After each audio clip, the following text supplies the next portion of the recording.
Palabra y vida. Con el padre Manuel Horta, desde Sevilla.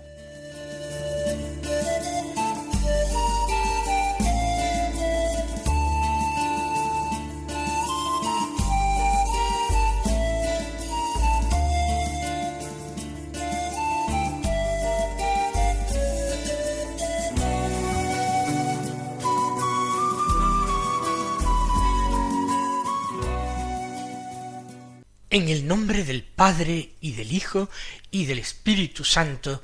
Amén. Alabados sean Jesús y María. Muy buenos días, queridos amigos, oyentes de Radio María y seguidores del programa Palabra y Vida. Hoy es el sábado de la 18ª semana del tiempo ordinario. Un sábado que es 12 de agosto. No es el primer sábado de mes, pero el sábado es el día de la semana en que nosotros debemos hacer un recuerdo o memoria particular, especial de la Santísima Virgen María. Hoy vamos a renovar nuestra condición de hijos suyos. Vamos a renovar nuestra consagración a su Inmaculado Corazón. Yo les prometo a todos mis oyentes tener un recuerdo especialísimo de ellos en presencia de María. Pero hoy, por ser 12 de agosto, la Iglesia celebra la memoria de Santa Juana Francisca de Chantal. Juana Francisca Fremiot de Chantal. Nació en el año 1572 en la capital de la Borgoña francesa, en Dijon, la patria, por otra parte, de San Bernardo de Claraval. Se casó siendo joven con el barón de Chantal y tuvo 6 hijos. Fue un matrimonio bien avenido y ejemplar, y los 6 hijos se educaron cristianamente. Pero todavía joven enviudó Juana Francisca. Tenía dirección espiritual con San Francisco de Sales. Con este santo, ayudado por él, orientado y dirigido por él, ella aspiraba a una vida de santidad, de entrega total al Señor, poniendo en práctica quizás deseos juveniles o infantiles de consagrarse al Señor, que fueron en cierta manera interrumpidos por el matrimonio. Para esto fundó la congregación de la Visitación de Nuestra Señora la Virgen María. Nosotros las llamamos también hoy salesas, por San Francisco de Sales, que es propiamente cofundador junto con Juana Francisca de Chantal. Esta congregación, pues, es una orden de vida consagrada totalmente al Señor en la oración. Es una vida de clausura, pero en su idea inicial, la influencia de Francisco de Sales la llevaba a querer destacar la importancia de la caridad para con los pobres y para con los enfermos, a los que se procura socorrer en los monasterios de la Visitación de Nuestra Señora. Murió finalmente y santamente en el año 1641.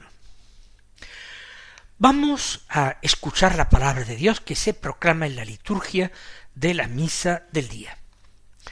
Ya saben ustedes que hoy todavía vamos a seguir, no solamente hoy, sino también la semana que viene, vamos a seguir con la lectura del libro del Deuteronomio. Del capítulo 6, los versículos 4 al 13, que dicen así: Moisés dijo al pueblo: escucha, Israel, el Señor es nuestro Dios, el Señor es uno solo. Amarás pues al Señor tu Dios con todo tu corazón, con toda tu alma y con todas tus fuerzas. Estas palabras que yo te mando hoy estarán en tu corazón. Se las repetirás a tus hijos y hablarás de ellas, estando en casa y yendo de camino, acostado y levantado. Las atarás a tu muñeca como un signo. Serán en tu frente una señal. Las escribirás en las jambas de tu casa y en tus portales. Cuando el Señor tu Dios te introduzca en la tierra que había de darte según juró a tus padres, Abraham, Isaac y Jacob, con ciudades grandes y ricas que tú no has construido, casas rebosantes de riquezas que tú no has llenado, pozos ya excavados que tú no has excavado, viñas y olivares que tú no has plantado, y comas hasta saciarte. Guárdate de olvidar al Señor que te sacó de Egipto, de la casa de la esclavitud. Al Señor tu Dios temerás, a Él servirás, y en su nombre jurarás. En la meditación de ayer sobre el Deuteronomio, yo destacaba ese par de veces en que se repetía casi al final del texto la palabra hoy. Se trataba de vivir el hoy iluminando toda su complejidad con la luz que podemos extraer del ayer, de lo vivido, de la experiencia, de lo que hemos recibido. En el fondo, esta es la misma tónica en el texto de hoy. Es una verdadera meditación del recuerdo, y Moisés, en nombre de Dios, va recordando todos los beneficios que el pueblo o ha recibido o va a recibir en breve, cuando entre ya en la tierra prometida que está cercana. Y dice, acuérdate de todo eso, guárdate de olvidar al Señor que te sacó de Egipto, de la casa de la esclavitud. La liberación del pueblo, como garantía de que el Señor seguiría cumpliendo sus promesas, pero también como exhortación a que Israel no olvide los beneficios recibidos. Y ahora sí, vamos a comenzar el texto por el principio, porque dice cosas importantísimas. Escucha, Israel. Fíjense ustedes que estos versículos del capítulo 6 del Deuteronomio constituyen la oración más repetida por los israelitas. Escucha, Israel. Es el famoso Shema, la confesión de fe de Israel. Escucha, abre el oído. El Señor te va a hablar directamente, como lo hacía antaño en el fuego, o a través de sus profetas, hoy a través de Moisés, su gran amigo. Pero escucha, Israel, el Señor es nuestro Dios. Cuando dice el Señor, se está refiriendo a Yahvé. Elude pronunciar el nombre santo de Dios. Y dice el Señor, pero Yahvé es nuestro Dios, no otros, no es Baal, no es Astarte, no es ningún dios de otros pueblos. Yahvé es nuestro Dios, y Yahvé es uno solo.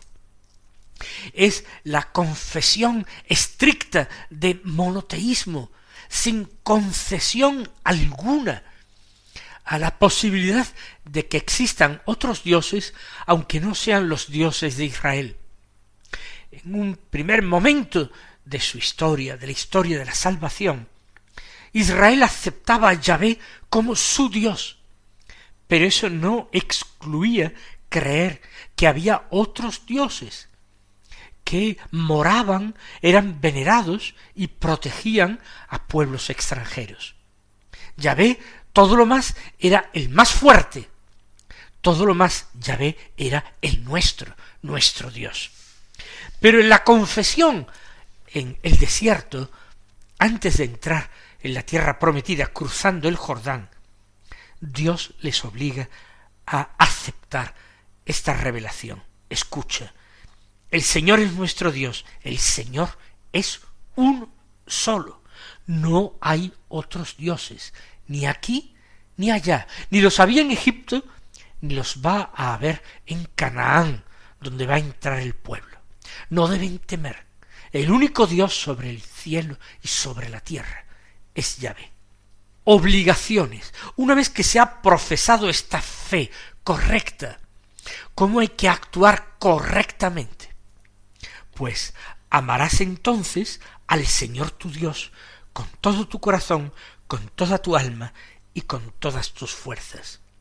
Ese es el mandamiento principal y primero que Jesús recordó a un escriba que vino a preguntarle acerca de cuál era el mandamiento más importante de la ley para ponerlo a prueba. Amarás al Señor tu Dios con todo tu corazón, con toda tu alma, con todas tus fuerzas. El deber primero, incluso antes que la obediencia, sin lugar a dudas, es el amor. La obediencia será consecuencia del amor.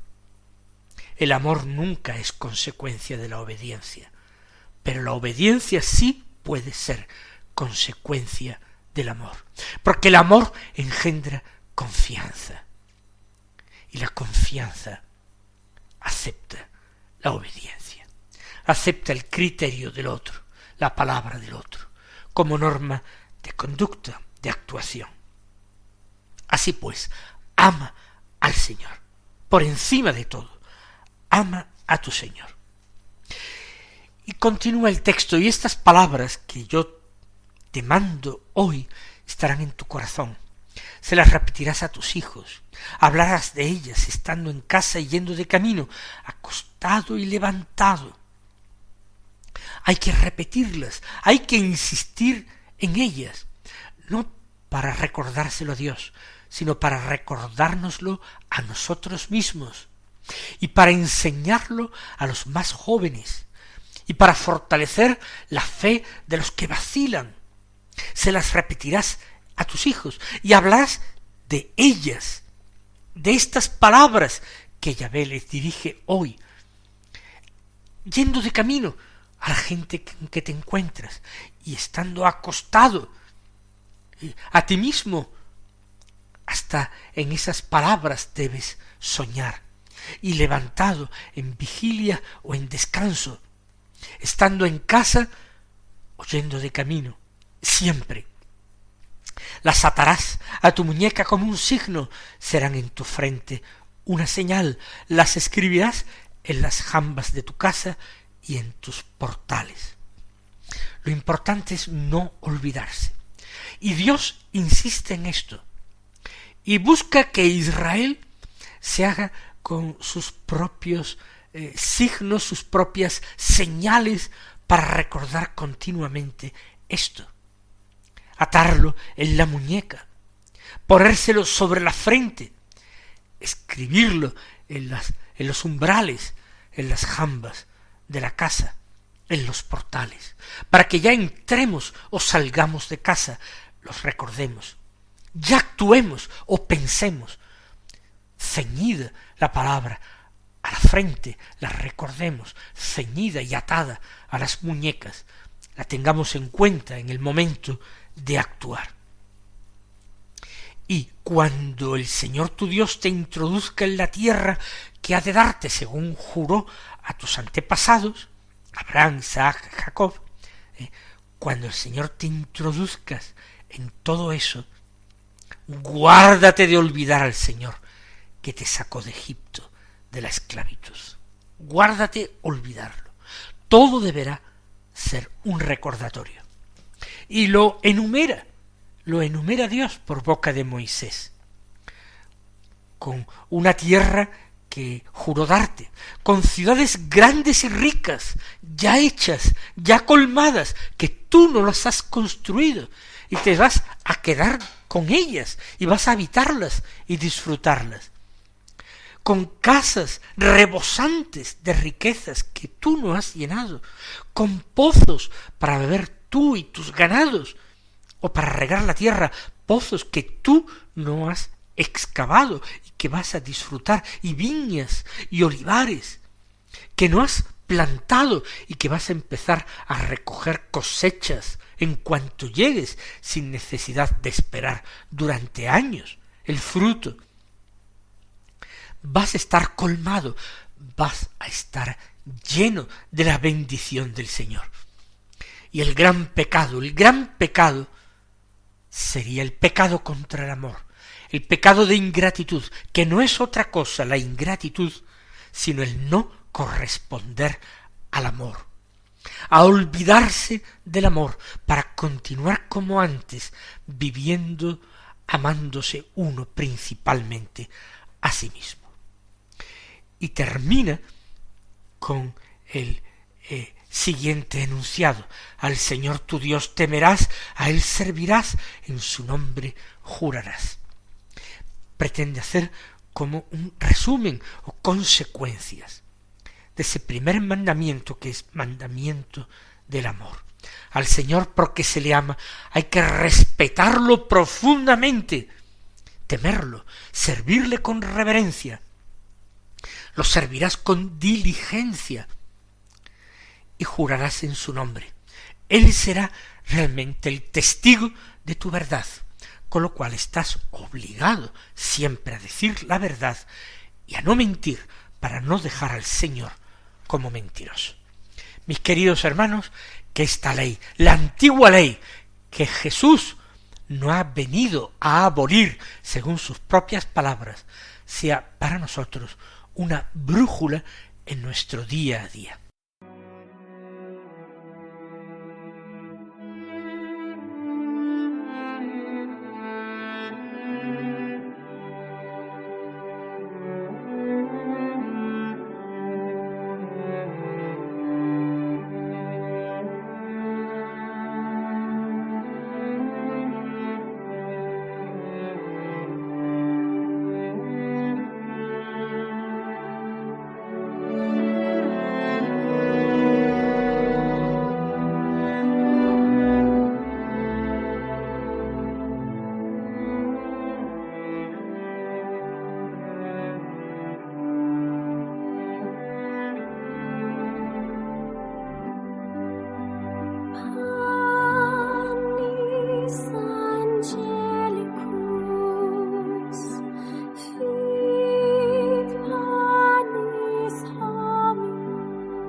Escuchemos ahora el Evangelio según San Mateo, del capítulo 17, los versículos 14 al 20, que dicen así: En aquel tiempo se acercó a Jesús un hombre que de rodillas le dijo: Señor, ten compasión de mi hijo, que es lunático y sufre mucho. Muchas veces se cae en el fuego o en el agua. Se lo he traído a tus discípulos y no han sido capaces de curarlo.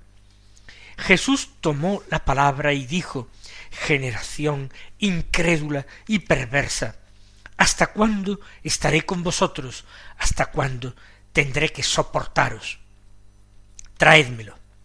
Jesús increpó al demonio y salió. En aquel momento se curó el niño. Los discípulos se acercaron a Jesús y le preguntaron aparte: ¿Y por qué no pudimos echarlo nosotros? Les contestó: por vuestra poca fe. En verdad os digo que si tuvierais fe como un grano de mostaza, le diríais a aquel monte: trasládate desde ahí hasta aquí, y se trasladaría. Nada os sería imposible. El texto habla de un niño lunático.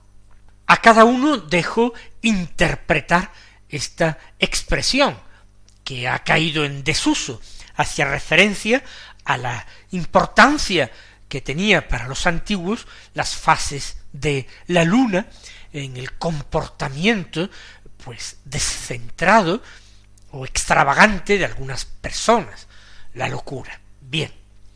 Sin embargo, al final del texto Jesús habla de un demonio y los discípulos también, ¿por qué no pudimos echarlo nosotros?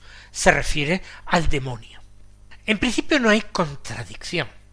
Podría tratarse perfectamente de una enfermedad y al mismo tiempo esa enfermedad, con causas naturales, ha podido llegar a contaminar a la persona, ha podido llegar a afectar a la persona por una influencia diabólica, porque el enemigo utiliza todo el mal y el daño posible para perjudicar y hacer sufrir a los hombres a los que tanto envidia. Que el hombre se acerca a Jesús pidiendo compasión y explicando lo que le ocurre a su hijo, trae como consecuencia de parte de Jesús una palabra un tanto dura: generación incrédula y perversa. Está refiriéndose Jesús al padre del niño. Puede que lo englobe, pero no solamente él. El padre le ha dicho: tus discípulos no han sido capaces de curarlo.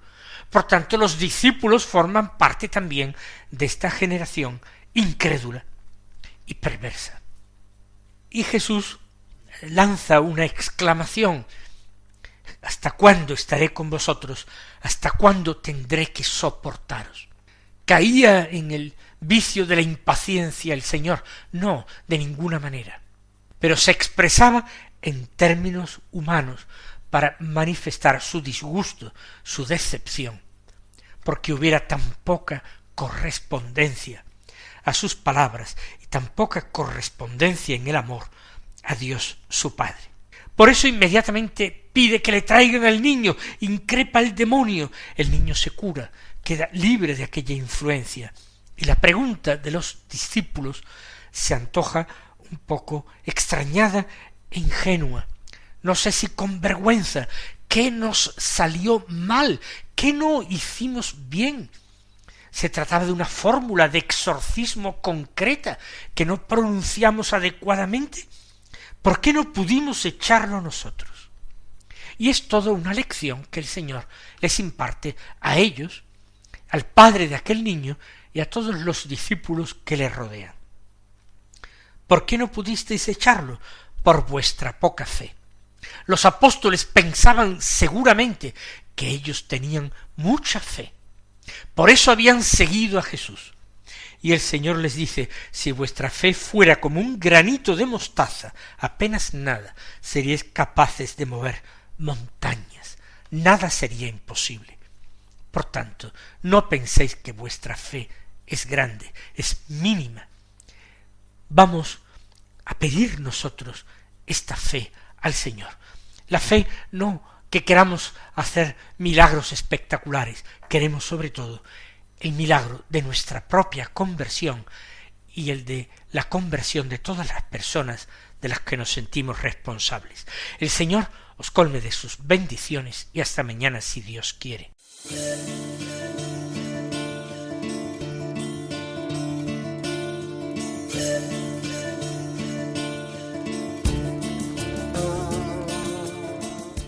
Han escuchado en Radio María Palabra y Vida, un programa que dirige el Padre Manuel Horta.